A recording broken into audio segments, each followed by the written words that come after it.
You are Locked On Cowboys, your daily Dallas Cowboys podcast. Part of the Locked On Podcast Network, your team every day. Locked on Cowboys. Locked on Cowboys. Welcome back to the Locked On Cowboys podcast, presented by OnlineGambling.com, the place to be for all the latest gambling news and tips throughout the NFL playoffs. Visit OnlineGambling.com/NFL to get the edge over the competition throughout this year's playoffs. I am Marcus Mosher. He is Landon McCool, and we are Locked On Cowboys. We're going to be answering your Twitter questions today. We've got a busy show this week. Shows this week, Landon. But before we do that, did you watch the college football playoffs last night? I did. It was definitely an interesting game. It finished up a lot more fun than it started out. I thought for sure. Like it looked like it was going to be kind of a low-scoring affair, and then it felt like as the game went on, things started to loosen up a little bit, and these teams were able to kind of move the ball. But man, just two incredible defenses on display. Mm-hmm. It was shocking to see Stetson kind of pull it out and play the way he did at the end. So it was something else. A lot of takeaways from that game that we don't have to get into today because we're going to have a long time for draft season and off-season talk. But so many draft eligible players in that game. It's just crazy. So many. How many times are we going to watch that game land this draft season just to evaluate prospects? It's going to be a lot of fun. But biggest takeaway for me, you better have some second-level defenders who can run and hit like Georgia did last night, right? Like it's the future of football, right? Yeah, absolutely. I think, you need that kind of versatility, that ability to control the middle of the field in the second level. That's where modern offenses are trying to exploit reads and that sort of thing. So you definitely need some players who can fly and, if they make mistakes, can make up with those mistakes with more speed. All right, we're going to get to your guys' Twitter questions today. But I promised somebody today, a listener from Germany, Andreas, that we would get to one of his questions because he was really excited. He DM'd me, he told us how much he loved the podcast. So he wanted us to talk about the Cowboys cap situation going into the 2022 offseason, which we're not quite there yet, guys. I know it's coming, and I know you guys get excited about it, but let's just go ahead and do this really quickly. So as of right now, the Cowboys are scheduled to be $13 million over the cap with a bunch of free agents, including DeMonte Casey, Michael Gallup, Connor Williams, Malik Hooker, Leighton Vander Esch, Dalton Schultz, Jaron Kerr, Torrance Armstrong, Brent Urban, Randy Gregory, Cedric Wilson, Noah Brown. How can they afford to keep any of these guys? And the answer is they're not going to be able to keep all of them. They'll be able to keep a couple of them. They've done a really good job, though, of giving themselves some flexibility. Landon, these are all the guys next year who have no guaranteed money attached to their contracts. DeMarcus Lawrence, Amari Cooper, Zach Martin, Tyron Smith, Lyle Collins, Anthony Brown, Blake Jarwin, Greg Zuerlein, Jordan Lewis, Terrell Basham, Keanu Neal, CJ Godwin, and Trevon Diggs, Tristan Hill. Like they have a whole bunch of guys that have $0 guaranteed, so they can be flexible here. They can restructure contracts. They can give some of these guys extensions. They're not going to be big players in free agency, but they'll be fine. Yeah, I mean, they have built-in flexibility here, and the numbers, when you look at them as of right now, just in raw cap space, they don't look great. But again, the Cowboys have been doing this for a long time, and they've built these contracts in a certain way so that they could move money around and they could fit underneath the cap and could, pay for the free agents that they need. I think Dak's contract would have provided a little bit more flexibility if they had been able to get an extra year in there. But I think that even without that, they have the ability to kind of move some money around, sign some of these guys. Look, they're not going to get everybody back, but for the guys that they don't get back, they're going to get healthy comp picks for because they're part of a very talented team that is going to probably have some high demand free agents. So, it's going to be interesting to see how it all plays out. I think it's part of the reasons that Marcus talks about how it's a little bit too early to talk about this is because you kind of need to see how those first few dominoes fall to kind of read the tea leaves of exactly which direction this team is going. Exactly. I think that especially with, some big decisions looming on some of those contracts. I mean, you mentioned it, Amari Cooper, DeMarcus Lawrence, these are guys with no guaranteed money that hold big contracts. We don't know exactly what the Cowboys' plans are for them long-term. So I think you have to kind of see a couple of those first few moves go first. before you can kind of really have a good feel for how the rest of the offseason is going to go. But I wouldn't look at that number and worry quite the way that you should, thinking that that's the final number, because likely that number is going to change quite a bit with some triggers and some money moving around and that sort of thing. An example, right? They're going to be carrying over $15 million in cap space, which will help. So that'll basically get them down to zero, I believe. But like, they've got some guys with huge cap numbers that just aren't going to sit on their books like that. For example, DeMarcus Lawrence has a $27 million cap hit. That's probably getting moved one way or another. I don't think they release him, but they either give him some kind of an extension, they renegotiate, whatever. Zach Martin has a $21 million cap hit. He's only 32 years old. My guess is they maybe add a couple of years on, or they move him, they renegotiate that one. Same thing for Dak. Like, with the salary cap going up, you can renegotiate Dak's contract and whatever you need to do to it, and you can save $15 million easy that way. So I'm not worried about it. No, not yet. We just don't know whether to be worried about it yet. We just don't have enough information.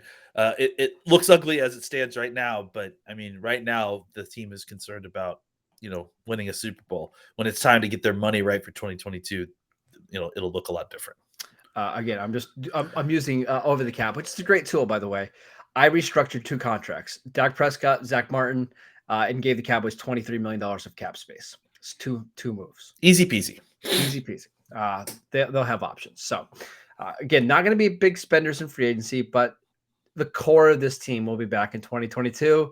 And listen, you have a lot of depth on this team. You've got a lot of draft picks coming up. The Cowboys have a couple of compensatory picks. It's just the NFL that we live in. The team is going to be different. Doesn't necessarily mean it's going to be worse next year, right? Absolutely. All right, let's get to some more questions. But before we do that, I wanted to tell you guys about TurboTax Live. I can't believe it's tax season already. How? It seems like it comes up so fast. How? I don't know.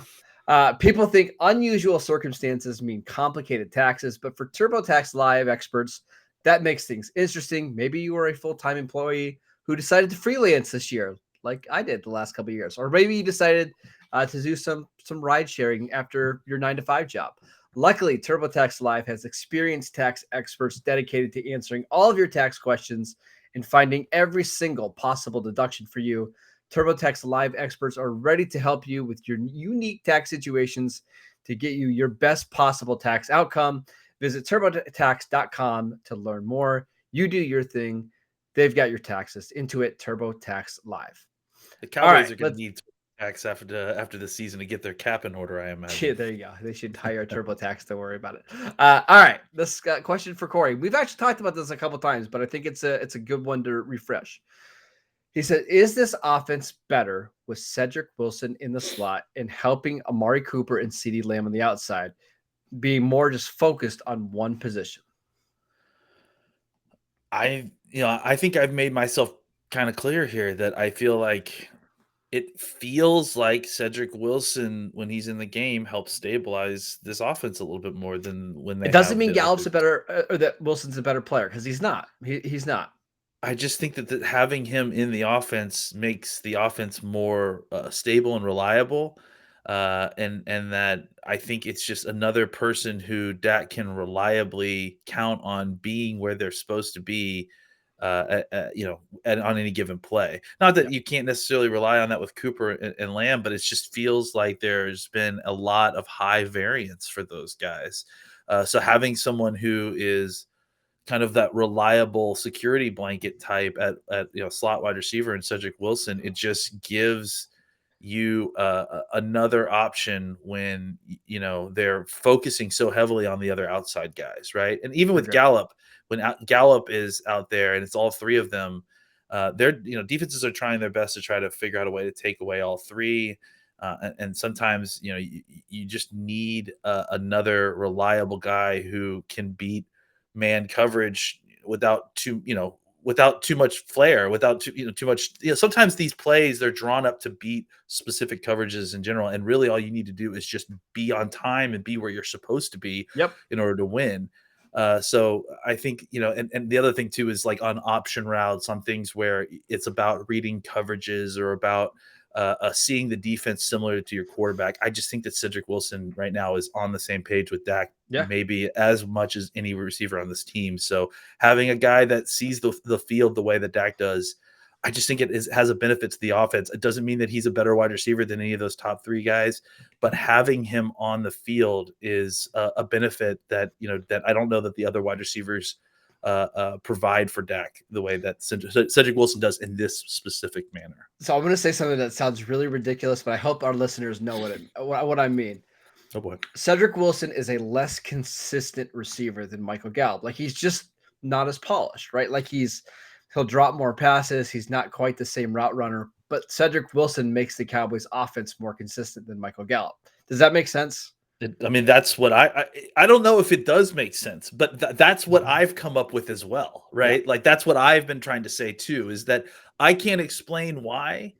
All I know is that when I look at the results or when I watch the tape, it feels like this offense moves better and more consistently is moving the chains and looks more comfortable and less disjointed when Wilson is on the field versus having those all top three guys. And I can't explain it. And I don't know that it's always been that way, but the way it is currently right now, I'm not going to look at on-off splits or anything, but just watching the tape when Wilson's on the field and Dak can reliably get it to him at times, it seems like they are just more efficient than they are when they have their top three guys. This next question from John, he wants to know, what's the answers to slowing down the Niners run game? I think you just have to focus on it. I mean, like, they have one of the best offensive lines in football, especially now that they're going to get Trent Williams back. Trent Williams has played about as good a season as anybody in the NFL. That's the belief, at least, that he'll be back for this game. Yep. Yeah. I don't know how healthy he'll be. We'll see. I mean, but Trent Williams at 80% is still incredibly dangerous and difficult to deal with. I think, for the Cowboys, they just need their defensive ends to play a really big game. They're definitely going to need DeMarcus Lawrence to have a big game. Randy Gregory, this is a money game for Randy Gregory because he's going against Trent Williams. They're going to be trying to run the ball that direction. We need the defensive line to hold up on their own. There's obviously a way to kind of load the box and make things more difficult for them numbers wise. But I think ultimately at the end of the day, with Shanahan and the way that they run their offense, you're going to need to find a way to kind of stop the run without having to overcommit resources there, because it's the moment that you do overcommit resources there, you drop too many men in the box, they're going to play action over the top. And that's where Jimmy Garoppolo will get you, right? If you open things up for him on the back end, you make the throws easy, he'll make them. So the Cowboys need to try to find a way to stop the run, using base packages without having to load up too much in the box, without having to overcommit to the run, because the moment that you do, that's the moment that Jimmy pulls it out on a naked bootleg and tries to get Kittle or someone on the move. So that's what I would watch out for. The Cowboys just need to play assignment sound football in the run game, basically. And that's all true. Another way that you can stop this run game is by scoring a lot on offense, right? Yeah. Force them out of their comfort zone where they can stay on balance and stay on schedule and make this game a track meet. Because I really don't think that's what the 49ers want to do, right? Like, I think they want to play ball control, let their pass rushers tee off on offense or on defense and win that way. But if the Cowboys open this game up like they did against the Eagles, where they score points in their first 4 or 5 drives of the game, I'm fine with Dak Prescott against Jimmy Garoppolo in the passing game. I think the Cowboys can win there. Oh, yeah. Right. Yeah. And I think, if you watch, the Rams got up by 17 points or something like that. And then they kind of took the foot off the gas and tried to kill the game out, like second and a quarter, basically. Yeah. Which is too long. That's just way too long to try to kill. You can't run a 35-minute offense. You need to score 30 points in this game to win. Yeah, that's what the Cowboys should be thinking of. You just keep scoring, and once you get into the late third, fourth quarter, then you can start thinking about trying to eat some clock. But I would say up until then, you just need to be scoring points, build your lead as much as possible. Just make it so even if their run game does start to get hot near the end of the game, they're working against themselves and the clock to try to score points in time, and you've got enough points that you feel comfortable with them slow rolling up and down the field. I mean, because ultimately you can play shell coverages and try to make them work the field. But if they're taking huge chunks out of your defense in the run game, they're going to get down the field in plenty of time. And it's not going to waste as much time as you need. So you definitely need to score as many points to force them to have to get out of the run game, and then continue to try to score points and not let up just because you're up by X amount before third quarter. Next question. This one comes from Edgar. He wants to know, how can the Cowboys slow down Deebo Samuel? Tackle him. I mean, it sounds so. Yeah. You've got to wrap up. You've got to rally to the football because he's going to get open. And the 49ers do a lot of things smartly to get him the football. Like, you're going to see probably 3 or 4 jet sweeps in this game. You're going to see him take handoffs in the backfield. You're going to see screens. You've got to fly to the football. And when you get there, you've got to wrap up, because if you just try to arm tackle and you try to tackle him high, he's going to beat you. It's just, it's really that simple. Guys falling off him and him kind of getting those extra yards. That's their whole offense. I mean, they're not going to be attacking you down the field regularly. They're not going to be taking shots. They don't have the kind of team that is, throwing the ball over the yard. They very specifically scheme guys open, and then their explosives come from guys like Kittle and all these guys, Ayuk. Deebo and Ayuk and Jawan James or James. These guys, they get the ball in their hands and then hope that they can break tackles and then get the extra yards, and that's how they're getting their explosives. It's Deebo catching a pass for 5 yards and then breaking it for 60. It's Kittle catching a 12-yard comeback, and then the first guy misses a tackle and then he gets ahead of steam. So they aren't going to, be running a lot of intricate down the field routes where you're going to have a perfect pass from Jimmy. I mean, that may happen once or twice, but their offense is not regularly going to be attempting to do that. They're going to get their plays. They're going to keep it kind of in a box. The difference is that they're going to get angles for their guys to get the ball on the move, which is going to, hopefully destroy your pursuit angles. And then that's how they get their big plays. And the way around that is to understand what's happening to you, to take good pursuit angles. That's really a key thing. It's not even just tackling, it's understanding your pursuit angles, taking good angles, and then finishing when you get to the ball carrier and not just bouncing off of a guy like Deebo Samuel. Deebo's really their offense, right? It's if you can tackle him and you can limit the yards after the catch and the yards after the contact, you're going to slow down this offense. But if he breaks off big plays like he did last week against the Rams, like the key play of that game was a 55-yard reception he had at the end of regulation to give the 49ers a chance to tie that game up. He just broke a couple tackles, and all of a sudden he's in the middle of the field with the ball. That's just not what you want to have happen. All right, let's take one more quick break so I can tell you guys about Get Upside. Our listeners are making up to 25 cents for every single gallon of gas every time they fill up. Just download the free Get Upside app in the App Store or Google Play right now and use promo code Touchdown and get a bonus 25 cents per gallon on your first fill up. That's up to 50 cents cash back. Don't pay full price at the pump anymore. Get cash back using Get Upside. You can cash out anytime to your bank account, PayPal, or e-gift card. Just download the free Get Upside app in the App Store and use promo code Touchdown to get up to 50 cents per gallon cash back on your first tank. That is promo code Touchdown. We also want to tell you guys about onlinegambling.com and thank them for sponsoring today's podcast. If you don't know already, onlinegambling.com is a website dedicated to giving bettors the edge throughout the playoffs and providing you with the best NFL tips, news, and more to help you make smarter bets than ever. OnlineGambling.com provides the best and most trusted experience online all day, every day, inspiring every bettor in the world to beat the odds. Make sure you visit OnlineGambling.com/NFL for the latest betting news, tips, and odds to give you the edge throughout the playoffs. Remember, OnlineGambling.com/NFL to make the most of this year's playoffs. All right, next question, and this is a good one. This one's from Adam. Who will be the X factor for the Cowboys on offense and defense in this game? Well, I think the X factor on defense is going to be Micah Parsons, simply because I feel like the reasons that we talked about, you need to be able to tackle in the middle of the field. This is one of those games where Micah Parsons has got to control the middle of this field, Yep. and the run and the pass game. Force Jimmy to get the ball to the outside. That's not where they want to go. They want to control. They want to have a run game, and they want to control the middle of the field in the passing game, and then try to get chunk plays, like we said, with yards after catch. The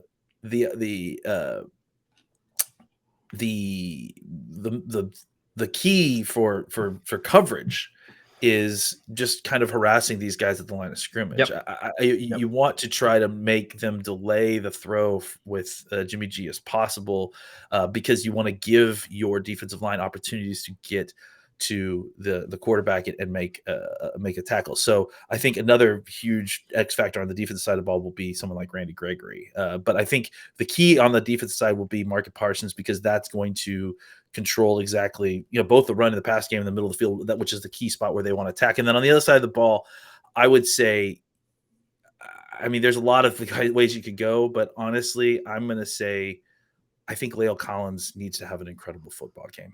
If he's the one who's going to be going against Nick Bosa this whole time, what you would like to do is to get San Francisco into some man coverage situations, and then have enough time to throw the football, because ultimately the place where you have the biggest advantage and the clearest way to win is in the passing game against their defense, when you have enough time to throw the football, because the disadvantage that the 49ers have at the defensive back spot, especially at the cornerback spot versus your wide receivers, is pretty serious. So if you have a way to avail yourself of that advantage, which would be, having enough time before Nick Bosa gets on top of Dak, then you're going to have a good day. And if La'el Collins can provide that kind of time against this kind of ferocious pass rush, this is not La'el only. I mean, it's just La'el is going to be facing Nick Bosa more than anybody else. So I think that is going to be a really huge X factor in exactly how well this Cowboys offense is going to be able to move the ball down the field. For me on offense is Tony Pollard. The 49ers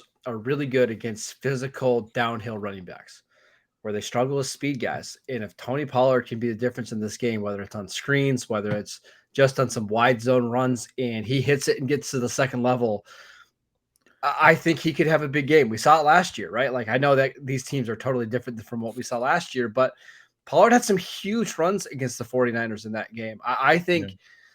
I kind of think the Cowboys resting him last week was them telling him, hey, get ready for a bigger workload, because we're going to need your speed and quickness and athleticism in this game. We're going to save Zeke for passing downs to help with Bosa, but this is the game where we need you to carry the rock a lot.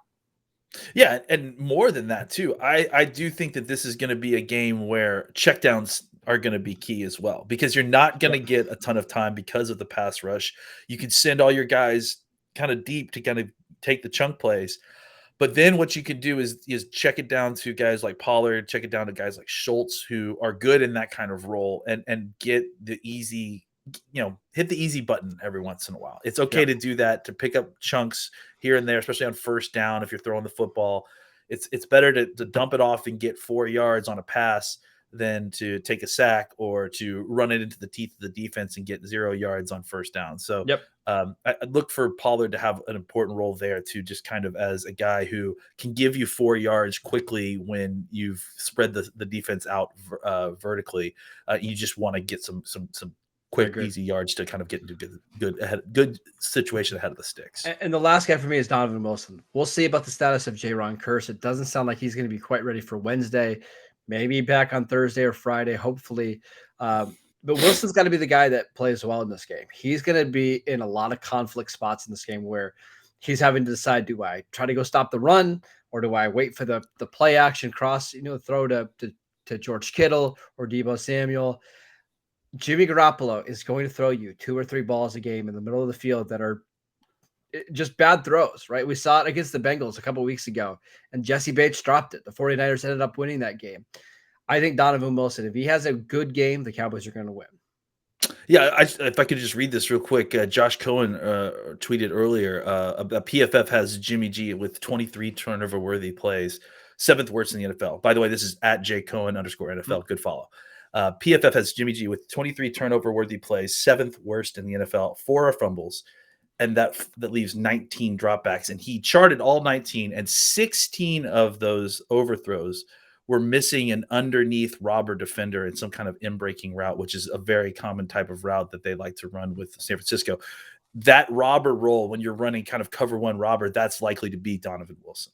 And that's really an area where he really thrives, is kind of playing in that, rat in the hole, robber, whatever you want to call it, position where he's kind of able to freelance underneath and kind of get lost in the shuffle of everything. So if Jimmy G is really susceptible to kind of not seeing that underneath robber throw, look for the Cowboys to deploy Dono that way, because he is good at that. And if not getting an interception, at the very least dislodging the ball when they try to get open on the digs and the kind of in-breaking routes off play action.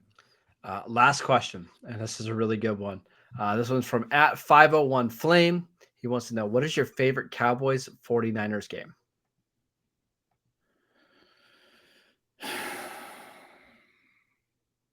I think it's easy to say. All the Cowboys would say that 94 NFC Championship game that they lost, right? Where they were down 21-0 and they fought back. I think if I remember correctly, Aikman had 3 picks or something like that, and they were able to fight back and kind of, I think, only lose by a touchdown or 10 points or something like that. I have a hard time. Maybe my favorite, clearest, best Cowboys moment ever, and I've been a Cowboys fan my entire life, is I think it was the 92 game when they played at Candlestick, and Jimmy Johnson saying, "How about them Cowboys?" is like my year 0, right, for Cowboys fandom. Obviously I was a Cowboys fan before and after, but everything before and after that moment for me was like, So I would say the Cowboys winning that 93 NFC Championship game, Jimmy in the locker room afterwards, and just knowing that we were on our way to the Super Bowl, and frankly, I think I felt like even then we had an idea that we were probably going to win the Super Bowl too. That's a really good one. I'm a little bit younger, so I kind of hazily remember. Stop rubbing. Well, I'm just saying, a lot of my memories from the 92 game were basically through YouTube and VHS, right? Like, I don't remember watching that game live. So I'm going to pick a different one. Yeah. Cowboys 49ers 2011, the Tony Romo punctured lung game. Oh, wow. Yeah, that's a great one. Yeah. So I'm going to read you, first of all, Romo stats in the game: 20 of 33, 345 yards, 2 touchdowns. This is who the 49ers had on defense in that game. And that season, they were incredible on defense. The 49ers, that was the year they went to the NFC Championship game. Vic Fangio was their defensive coordinator. They had Jim Tom Sula on that staff. They were just absolutely loaded. But the 49ers on defense that year, I'm going to read you the starters. Yeah. Ray McDonald, defensive tackle. Isaac Sapawaga, Justin Smith, Ahmad Brooks, Paris Harrelson, Navarro Bowman, Patrick Willis, Alden Smith, Carlos Rogers, Terrell Brown, Dante Whitner, and Madu Williams. Like, that defense was ridiculously good. And some of those names, like, we don't like. It's hard to remember. Like, Ahmad Brooks in 2011 was incredible. Was incredible. Great. That name may not ring as true as some of the other names there, but some of those guys at the time. Justin, what's his name? Justin Tuck. Yeah, Justin Tuck was incredible. Was probably the best defensive lineman in football. Again, listen to those linebackers again in this game. Yeah. Ahmad Brooks, Navarro Bowman, Patrick Willis, and Alden Smith in his prime. Yep. And the Cowboys threw for 345 yards in that game. I'm going to read you their starters on offense because it's absolutely hilarious. Romo, Felix Jones, Miles Austin, who had a huge game. And then it was Kevin Ogletree, John Phillips, and Jason Witten. Okay, that was their starting pass catchers. Doug Free, Derek Dockery, Phil Costa, Kyle Kojar, and a rookie Tyron Smith playing right tackle. Phil Costa. Do you remember Phil Costa? The Romo playing in that game with the punctured lung and coming back the way they did was incredible. John Kitna almost threw this game away. Kitna came right in. He threw 10 passes and 2 interceptions. He was awful. He gets an incredible defense, to be fair to him. Yeah, it wasn't like Kitna was bad. We saw him the year before look really good, right? It just shows you how good that defense was, and that'll always probably be my favorite Tony Romo game. That was a pretty amazing game. to watch. I remember That's a really fun rewatch on YouTube, especially the Jesse Holly play, because you know it's coming, and you just get like the hairs on your neck are standing up. Oh, it's so cool. Yeah, so cool. And then watching Jesse on the sideline celebrate it for the next 4 years. I feel he did. I mean, listen, he earns it all. I will never ever forget that play. He's still taking victory laps, and God bless him. Absolutely. It's just I wish he would have scored, man. That would have been so much better to just one more step, Jesse. That's all. Just one more Jesse. Dive, Jesse. Just dive. Andrew Hawkins would have scored. Andrew Hawkins. Remember that show? It was so good. I had to say it. The reason why I was really hoping to score, I don't remember if you remember this, but early on in that game, Dan Bailey missed like a 25-yard field goal. So I was still really, really nervous about that kick. So yeah. That is it for today's show. We'll be back tomorrow. We're going to do some award winners, kind of recapping the 2021 season before we get to the preview for the 49ers. We got a crossover show on Thursday. We got our preview show on Friday. Make sure you're downloading, subscribing to the podcast. Wherever you get your podcasts, follow Landon at McCoolBCB. I am at Marcus_Mosier. And we'll see you guys next time.